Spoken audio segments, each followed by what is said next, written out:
Guns and Targets. By a player for the players. Bonjour à tous et bienvenue dans cette nouvelle vidéo review.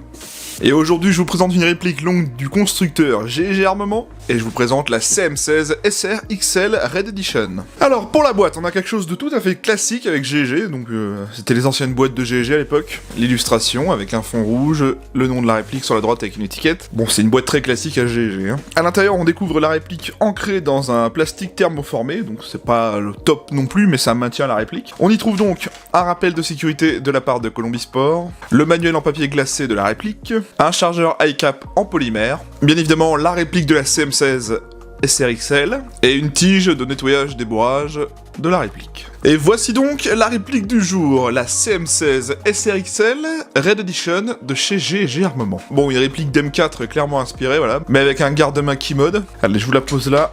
Et je vous parle un petit peu de la réplique. Guai Armement est un fabricant taïwanais réputé qui développe toute une gamme de produits depuis 1986. La firme a développé une réplique d'Airsoft type M4 avec une finition métal et polymère de couleur noire et rouge équipée d'un contrôleur électronique intégré permettant de configurer le mode de tir full automatique ou burst de 3 billes. Pour programmer ce mode, il suffira simplement de mettre le sélecteur sur la position semi en pressant la queue détente pendant 10 secondes, de le passer sur full et ainsi de profiter du burst. Le SR-XL est équipé d'une crosse crâne réglable, d'un garde-main Keymode en métal, d'un pistol grip ergonomique et d'un chargeur iCap d'origine de 450 billes en polymère. Cette version Red Edition dispose d'une finition rouge brillante sur certains éléments externes de la réplique, outer barrel, fenêtre d'éjection, détente, magazine catch, etc. Elle dispose néanmoins aussi du système ETU de GG, une détente électronique équipée d'un micro-switch. Voilà pour la réplique. Bien, checkons un petit peu le manuel. Donc un manuel, très sympa, donc les manuels GG, comme d'habitude, ils sont toujours très complets, j'ai envie de vous dire. Ils sont traduits en taïwanais, anglais, espagnol, français et japonais, vous avez le choix. Pour commencer, ça nous apprend les parties de la réplique. On peut d'ailleurs y voir qu'elle est disponible en 3 versions, cette réplique. La CM16 SR-XL que je vous présente en version 12 pouces, la CM16 SRL un peu plus courte en version 9 pouces, et la CM16 SRS en version 7 pouces qui est la plus compacte de tous. Donc on apprend aussi comment se servir de la réplique avec le sélecteur de tir et la sécurité, le réglage de la crosse et l'insertion de la batterie, l'utilisation du chargeur et son garnissage, le réglage des sights, le réglage de la hausse, le levier de chargement et le réglage du hop-up, le nettoyage du canon et le débourrage avec la tige de nettoyage débourrage, et complètement à la fin on trouve un plan éclaté de la réplique sur 2 pages, donc c'est plutôt cool si vous cherchez des pièces. GG ils font toujours de très bons manuels, si vous achetez des répliques GG je vous invite vraiment à regarder le manuel, il y a toujours des choses intéressantes à savoir. Bon point pour GG à ce niveau là. Petit aparté dans la vidéo, si vous achetez une réplique GG vous remarquerez qu'il y a toujours ce truc d'attacher dessus, alors en fait ne le jetez pas parce que ça vous permet de gagner une réplique tous les mois. Vous voyez que sur cette carte, au dos on a une petite partie à gratter ici, ça vous dévoile un code et qu'il faut rentrer sur leur site en rentrant quelques autres informations où vous avez acheté la réplique, etc. Et donc lorsque vous rentrez ces infos, tous les mois il y a un tirage au sort pour gagner une réplique. Je sais que des fois on a des répliques du genre MG42 GG, donc bon. Alors ne le jetez pas,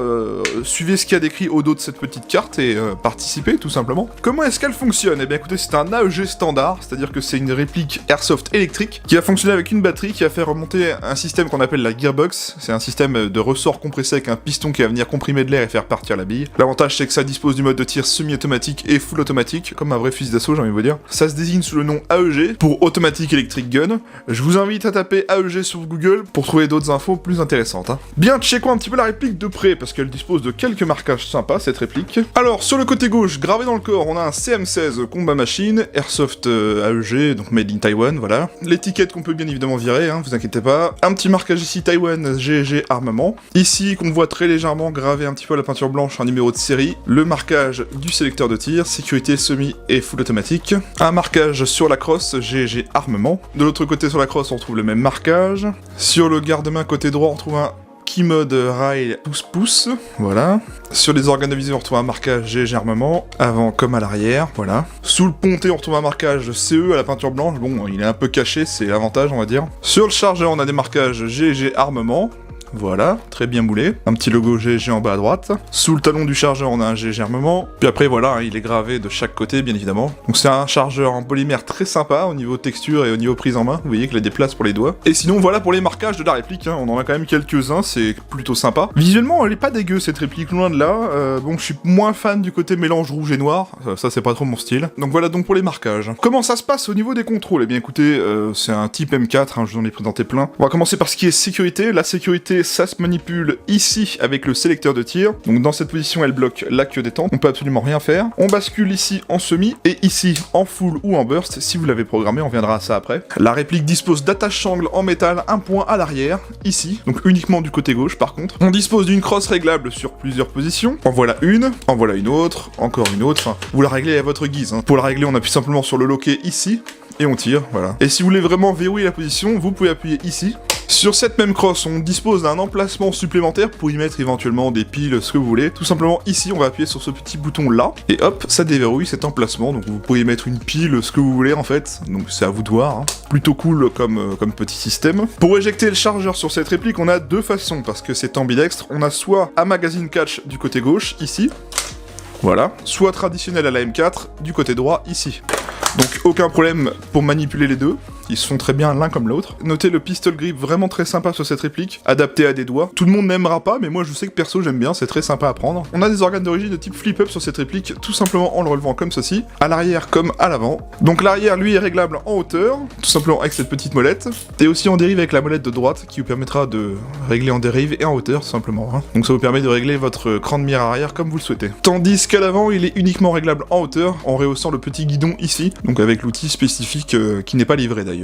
Pour accessoiriser la réplique, vous disposez d'un rail Picatinny sur le dessus de la réplique pour un organe de visée. Ici, vous avez un garde-main aluminium CNC de type Keymode pour pouvoir y mettre des accessoires comme vous le souhaitez sur la réplique à chaque emplacement. Voilà, vous en avez partout. Le cache-flamme est bel et bien dévissable, donc ça nous permet d'accéder à un pas de vis 14 mm CCW, voilà. Donc ce cache-flamme est en polymère et il permet aussi l'installation d'un silencieux, un peu comme on trouve sur les SCAR, vous savez, on le met dessus et on tourne pour le verrouiller. Il me semble que GG fabrique ce silencieux dans leur catalogue. Si vous souhaitez vous le procurer, c'est possible. Donc un cache-flamme très sympa qui donne un style très agressif à la réplique, je trouve, c'est bien. Le levier d'armement est fonctionnel sur cette réplique, il est ici, on peut le manipuler à gauche comme à droite parce qu'ils ont pensé à faire le côté ambidextre sur le levier d'armement. On tire dessus, ça ouvre la trappe de réglage du hop-up, on verra ça après, et ça permet aussi l'ouverture du cache-poussière. Et voilà pour les contrôles standards de la réplique. Alors, le réglage hop-up. Donc, je vais vous montrer comment on fait. On tire le levier d'armement. Ça ouvre le cache-poussière. Il faut maintenir le levier d'armement en arrière, et vous trouverez la molette de réglage du hop-up. Alors par contre, notez que c'est les anciennes générations de hop-up GG, donc avec la molette et non pas la bague de réglage. Bon, ils étaient performants, mais c'est pas les meilleurs qu'ils ont fait, quoi. Donc voilà pour le réglage du hop-up.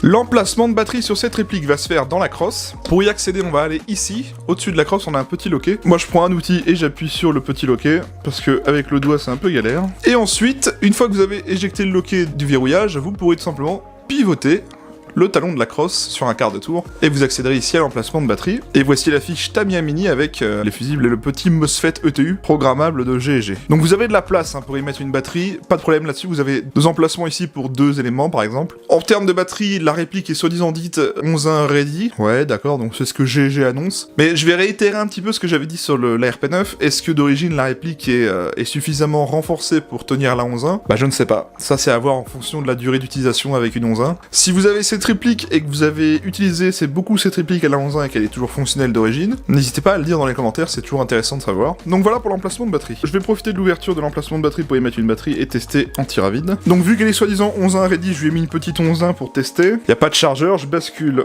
en semi et c'est parti. Ouais, c'est très très sympa la queue détente, en fait c'est très fluide, il n'y a aucune résistance, donc ça part de là.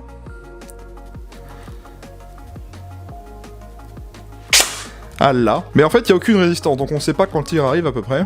Mais je sais que c'est vraiment au fond de la queue de détente. Là. Vous avez quand même un petit débattement qui est assez significatif quand même. Voyons voir le trigger reset.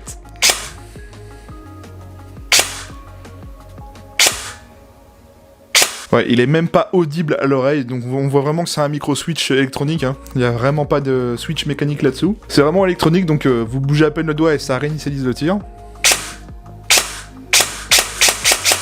C'est très très bien ce qu'ils ont fait avec cette réplique, franchement. Qu'est-ce que ça donne si on enchaîne un petit peu le semi pour voir ? Ouais, ça reste sympa d'origine, hein, clairement, au prix de la réplique, ça reste très sympa. Le full, on va y voir ce que ça donne. Ça marche quand même pas mal, hein. Quand même pour une réplique d'origine, c'est vraiment pas dégueu. Comme je vous l'ai expliqué, on a un MOSFET programmable là-dessous, un petit MOSFET en tout cas. Pour ce faire, eh bien on va tout simplement passer en semi, on enlève le chargeur parce qu'on va avoir besoin de tirer pour faire la manipulation, donc enlevez le chargeur, tirez la dernière bille et ensuite faites cette manipulation. Une fois qu'on est en semi, eh ben, on va tirer et on va maintenir la queue détente 10 secondes.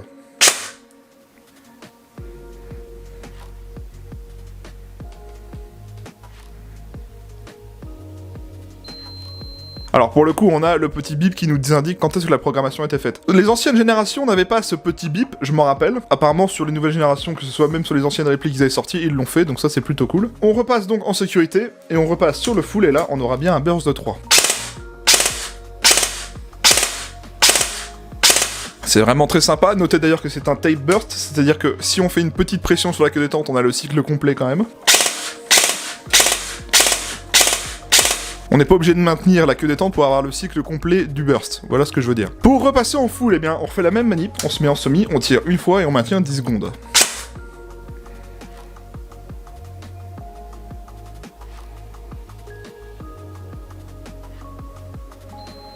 On remet en full. On a retrouvé notre full. Cette programmation de MOSFET est très facile avec GG, c'est ça que j'aime beaucoup. Et d'origine, vous avez quand même un petit ETU, un petit switch électronique, et vous avez une petite programmation qui rend la réplique très sympa. Surtout que d'origine à la 11.1, vous voyez que ça marche quand même plutôt pas mal. Donc oui, je suis assez content de la réplique, surtout pour le prix que je vais vous annoncer à la fin. En termes de finition et matériaux, alors cette réplique est franchement très bien finie. Avec GG, on n'a jamais eu de mauvaise finition, je trouve. Enfin, peut-être au tout début, mais maintenant ils se sont vraiment bien améliorés. Là pour le coup, on a une réplique qui est fabriquée majoritairement en polymère, donc le polymère c'est un plastique d'excellente qualité, un petit peu granulé au toucher, et c'est vraiment très résistant comme plastique. C'est pas le vieux ABS où on appuie dessus quand ça plie là, c'est vraiment différent. Bon, pour détailler un petit peu, les organes de visée sont en métal, le levier d'armement aussi, les attaches-angles, et quelques... En fait, les parties rouges sur la réplique sont en métal en fait. L'outer barrel, le pontet, la queue de détente, toutes les parties en rouge en fait, c'est simple, sont en métal sur cette réplique. Bien évidemment, le garde-main lui est en aluminium CNC, très bien fait, très bien usiné. Le lower, le upper, le chargeur, la poignée, la crosse, tout cela est en polymère, donc c'est un polymère d'excellente qualité. Hein. Vous voyez, si vous regardez de près, il y a rien de très choquant. En termes de finition, c'est loin d'être dégueu. Si vous regardez de près, bah vous voyez qu'il n'y a pas de trace de moulage flagrante, hein, loin de là. C'est quand même très bien fini, je trouve. Si vous cherchez une réplique pas très chère, plutôt bien finie, moi je vous orienterai soit vers Specna Arms pour la gamme Edge, soit vers tout simplement GG qui a depuis des années une très bonne gamme de répliques, tout simplement. Donc voilà, pour la finition, je suis plus que ravi parce que c'est loin d'être dégueu, donc voilà. Passons aux caractéristiques techniques. Alors, c'est une réplique de calibre 6 mm à propulsion AEG, disposant des modes de tir sécurité, semi-automatique, full auto et burst de 3 programmable. Elle est annoncée par le constructeur à 1 Joule 0,7, soit 340 fps. Elle fait une longueur minimale de 780 mm contre 875 mm cross déployé au maximum. Elle fait un poids de 2400 grammes, la longueur de son canon interne est de 320 mm, elle est livrée qu'un chargeur high-cap de 450 billes en polymère, elle dispose bien du hop-up réglable, elle ne dispose pas du blowback, sa gearbox est une V2 standard, elle dispose d'un MOSFET programmable ETU GEG, elle est fabriquée en métal, polymère et aluminium, elle est de couleur noire et rouge et c'est fabriqué par GEG Armement. Bien, on a fait le tour de la réplique, on va aller au test chronie et au test de tir et je vous retrouve juste après. Allez, à tout de suite.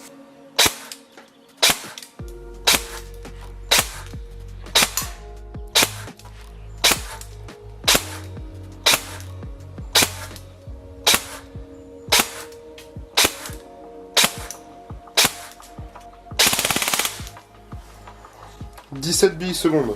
Test de tir du CM16 Raider SAXL de chez GG.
je ressors du test de tir, et bien que vous dire sur cette réplique. C'est très fonctionnel, je suis assez content de ses performances d'origine, clairement. Bon, je vous l'ai dit, hein, les hop-up de GG, même les anciennes générations, fonctionnaient quand même plutôt pas mal, donc y a rien à dire là-dessus. Aucun problème pour toucher sa cible à 30, 40, voire 50 mètres, donc là-dessus y a rien à dire. Ça lève facilement de la 0,25, j'ai essayé de la 0,28, ça lève, 45 mètres ça y va. La réactivité d'origine, bah comme vous l'avez vu, est pas dégueu du tout. On a un micro switch qui nous permet d'avoir quelque chose de très propre d'origine. Fonction supplémentaire sympathique en plus, le burst de 3 forcément, pas compliqué à programmer donc c'est cool. En termes de perf, portée, précision, non j'ai pas été déçu, au contraire hein, ça fonctionne vraiment bien. En termes de finition et matériaux, bah c'est un bon point pour GG, hein, de très bons matériaux, bien assemblés, bien faits, avec des beaux marquages, donc là-dessus y a rien à dire. Pour conclure, franchement, au niveau de l'essai de tir, j'ai pas été déçu du tout, c'est du GG, ça fonctionne bien. Là on est vraiment sur quelque chose de mieux aujourd'hui je trouve. Surtout que même à l'heure actuelle où je tourne la vidéo, il y a des répliques qui sortent et qui sont encore plus évoluées que celle-ci, et ça reste toujours dans une gamme de tarifs assez correcte. Très bonne petite réplique si vous cherchez un truc pas cher. Au niveau du tarif, elle est disponible chez mon partenaire Guns & Target à 279,90€. Pour une réplique de cette qualité avec des éléments pareils en interne, bah c'est franchement plus que correct. Je tiens à rappeler que d'origine vous avez une bonne finition, un MOSFET programmable, une détente électronique, c'est une réplique très sympa. Après faut aimer le style du mélange noir et rouge. Bon, je tiens aussi à rappeler qu'elle existe en full noir et en 3 versions, 12 pouces, 9 pouces et 7 pouces. À vous de voir laquelle vous convient le mieux. Je remercie Guillaume de Guns & Target de m'avoir prêté cette réplique, c'est grâce à lui que j'ai pu vous faire la review de celle-ci. Je vous invite à voir sa page Facebook, son site et sa chaîne YouTube, tous les liens sont en description. Moi je vous mets le lien de cette réplique en description si vous cherchez à vous la procurer, et spécialement pour cette vidéo, on vous propose un code de 5% de réduction sur cette réplique, avec le code TEAMERGG5. Rentrez ce code et vous appliquerez 5% de réduction à cette réplique si vous souhaitez vous la procurer. Donc je remercie encore Guillaume pour ce code promo. Moi je vous invite à venir vous abonner à ma chaîne YouTube, pensez bien à activer les notifications, c'est grâce à cela que vous voyez quand je sors une nouvelle vidéo, et c'est aussi le meilleur moyen de ne pas louper la prochaine vidéo qui sortira. Vous pouvez aussi me retrouver sur ma page Facebook, c'est sur cette page que j'y poste des choses hors vidéo, donc des annonces de concours, des posts communautaires, etc. Le lien est en description, c'est gratuit, venez, ça vous permet de suivre mon actualité hors vidéo. Je vous invite également à mettre un pouce bleu à cette vidéo si le contenu vous a plu ou non, ça me permet entre guillemets de voir si la vidéo vous a plu et si la réplique que je vous ai présentée vous a plu, ça me donne aussi une petite stat. Pour les abonnés qui souhaiteraient venir échanger d'airsoft avec moi ou d'autres membres, je dispose d'un serveur Discord qui est totalement gratuit, le lien est en description, pensez juste à vous présenter à l'accueil. Et bien écoutez, on arrive donc à la fin de cette vidéo, j'espère qu'elle vous aura plu. Moi je vous retrouve mardi soir pour une prochaine review, profitez bien sur les terrains, prenez soin de vous, et à mardi soir. Allez, salut à tous.